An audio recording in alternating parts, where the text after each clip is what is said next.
introduction. Singer, songwriter, Yeah. mentor, pop star, it's Jessie J! Yeah! That was a good introduction, thanks. I'm loving that jacket, that's very Thank cool. you, my studded denim. Yeah, you're like a sort of porcupine. I am, like a little hedgehog. Yeah. Like a denim hedgehog. Very fashionable. I would expect nothing less, to be honest.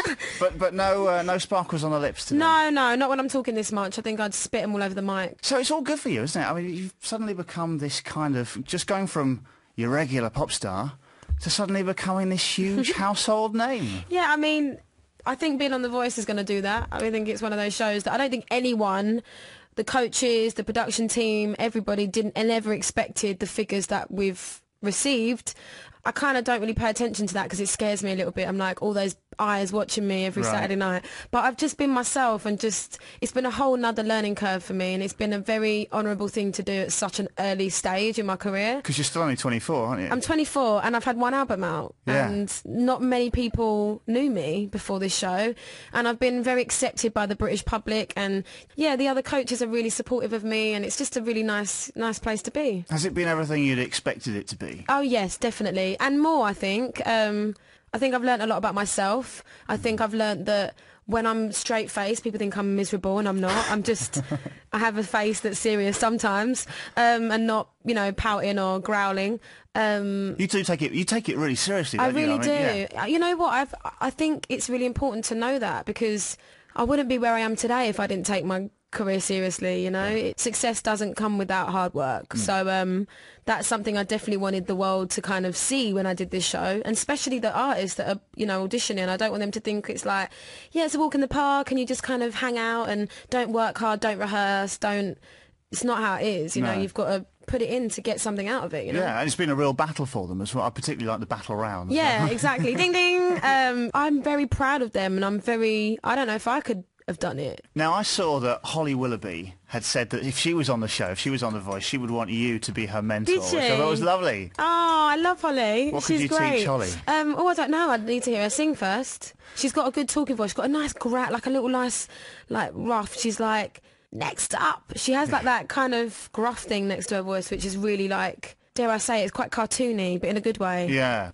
I'd be interested to find out if you were on the show and there was the three judges there. There was Tom, Danny, and there was Will. Yeah. Who would you want as your mentor? I thought about this, and on different days I think I've said different people for different reasons. I think for myself, personally, and what I would have wanted to get out of it, I probably would have gone with Will. Just because I think he could nurture my sound of what I wanted to sound like the most out of all four, including me. Well, he's the most... Even though I'm me. He's a producer, isn't he, really? Yeah, so I he mean, could do wonders, I guess. Yeah, I think that's why he kind of, the production side of things is wonderful. But he's also an incredible songwriter. Yeah. And that's someone that you always want to have close by. And now you're working with him on the show, Yeah. and these other fantastic mentors as well. Yeah. You're going to do some work with Tom Jones, or you've done something with Tom Jones. I did a duet with Tom a few weeks back, which was amazing. And I definitely, you know, me and Danny are talking about working together, and so are myself and Will. Yeah. I think it's important, you know, it's not just because of the show, it's because obviously it's given us the opportunity to get to know each other, but they're all amazing musicians that now we've all become friends. Why not? Well, you and Will for your next album would seem like an obvious one to me. Yeah, definitely. I mean, me and Will have spoken about it, and we was actually talking this morning, and yeah, 100%, I would definitely go and jam with him in the studio and just see what happened. Too early to talk about The Voice next year? Will he be back? I don't know yet. I think it's best to keep it a mystery. I mean, I would rather keep focusing on this series, because who knows what could happen. I might not be asked back. You never know. That's not me saying that. I'm just saying you never know. Would you like to go back if you I'd were like, asked? you know, I'm not saying yes and I'm not saying no. Okay. I'm keeping my options open. That's a very diplomatic answer. Yeah. Okay, cool. And is there anything that you change about the show? Because there's been obviously talk in the press about the good bits and the bad bits, and people particularly sort of saying it could be a little bit nastier. Was there anything you'd change? I think there's a very misunderstanding in the public on what's nasty and what's constructive, because I have been constructive, and every time I'm constructive I get booed. So there needs to be an understanding of really what the audience want. If they want constructive, then all day. I definitely think that all coaches, and myself included, could be, you know, more nitty gritty on how our people are with us. Yeah. But at the same time, if you are nasty, not nasty, but if you're constructive, then you get kind of tarnished with the witch brush. Do you know what I mean? So, yeah, you've got to get the balance right. But I do think, sadly, that people have got addicted to talent shows where people just get laughed at and destroyed on stage, and I'm not someone that would want to do that. I want to celebrate talent, and I don't think that there was anyone that was put through an audition process before they got onto the television audition process with myself and the other 3 coaches that was booable. Does that make sense? There was no comedy acts. There was no comedy. It was it was not for like just pure entertainment. You know, it was about vocals and talent, and that's something that sometimes there isn't anything to criticise. Well, I think if you compare it with the obvious competitor, the X Factor, the quality of artists going through The Voice has been much higher. The general quality. Yeah, I mean, you know what? I think Britain's Got Talent, The Voice, and X Factor, they all have their own specific thing going on. You know, they all have different things that, you know, this year I think, was it a lady and a dog that won the Britain's Got Talent? I mean, that's very different to The Voice, but I just feel like, for me personally, I just always wanted to do something that I felt represented me as an artist, and The Voice, the title says it all for me. Yeah, hit the nail on the head. Yeah. Cool, so you're part of the Queen's Jubilee celebrations next month. This is very exciting. I'm going to the Queen's birthday party. Wow. How cool is that? Do you get to go in her house? Do I take a cake, or do I take wine, or do I take... It would probably be like if you're a pop star, you wouldn't eat anything that's been sent to you from a fan, would you? If you're the Queen, you probably wouldn't eat something that's been brought to you by a pop star. Maybe, what should I get her then? Like I don't know, like she likes like yellow suits. Or something for like a skirt. Get something for her corgis, her dogs. She got corgis? She's got loads of corgis, little dogs. Has she? Yeah. Or maybe I'll get her some dogs, like an American Apparel hoodie.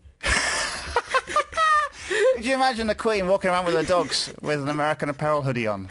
Well, let's see if she does it. That'd be great. Yeah. So are you going to go to her house, or how does it work? I don't know. I know that there's a picnic in her garden.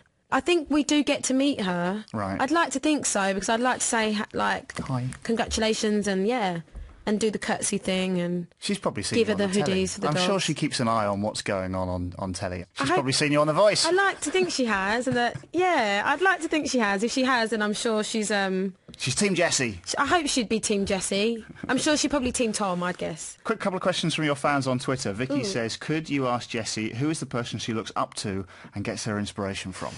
You know what? It's anyone from fans I meet that tell me inspirational stories, my mum, my dad, my sisters, my friends, people I meet on the road, other artists. It's anyone that I kind of come in contact with that has something interesting to say. Okay. Laura says, hi, could you ask Jessie how long till her new album comes out? I can't wait to hear it. I don't know yet. I know it's going to be hopefully soon, but it's in very early stages and I'm not going to rush it. Right. So, I don't know. Maya says, has she got a spare bottle of vitamin water I can have? Always. I love that, the little wigs that are on the... I know, it's surreal. It's very surreal. Like, you know, when you used to get the pizza and they had the little, like, table in the middle to keep it all together? Yeah. I imagine, like, girls getting those and then, like, making, like, little dolls and putting the bobs and them, like, sitting at the table. Yeah. That's what I would have done if I was young. And the day job, of course, it's talk about your music. You've got the new album coming out. What can you tell us about the album at this stage? Really early stages. It's really weird because it's kind of like talking about the wedding dress you're going to buy before you've got a partner or an engagement ring. Right. Okay. It's kind of like... It's a nice analogy. Do you know what I mean? That's how it feels at the moment. So I'm just making sure that I don't rush into anything and set in stone anything that isn't really true. How far along are you? Very early stages. That's all I'm going to say. All right. It's all very new. Smiling. I'm very busy. I'm very busy at the moment. So no, but I mean in the sense of as soon as I have time and I'm in the studio, I will be first and foremost tweeting about what it sounds like and what's going on. But at the moment, it's still very early days. At the moment, it's focusing on the next single, Laser Lights. Yeah. Which is out right now. Laser Lights. Yeah, it's out right now. All right, I think it's like the 6th top 10 hit from one album or something. Yeah, I'm the first female artist in the UK to ever have 6 top 10 singles on one album. Yeah. Check it out, that's brilliant. I know, Guinness Book of Records. Yeah. Yes. On album number 1. I know. And this is David Guetta as well. What was it like working with David Guetta? David's great. Like, he's a sweetheart, and he asked me to be on his album. And I was honoured as the only kind of UK artist, and it was kind of the lastminute.com for him on his album to finish it up.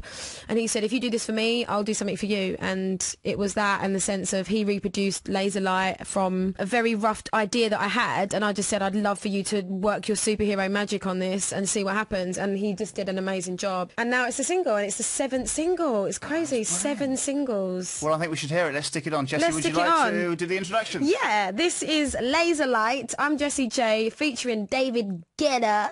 It's Laser Light. Turn your radios up. Lovely to meet you, Jessie J. Thank you.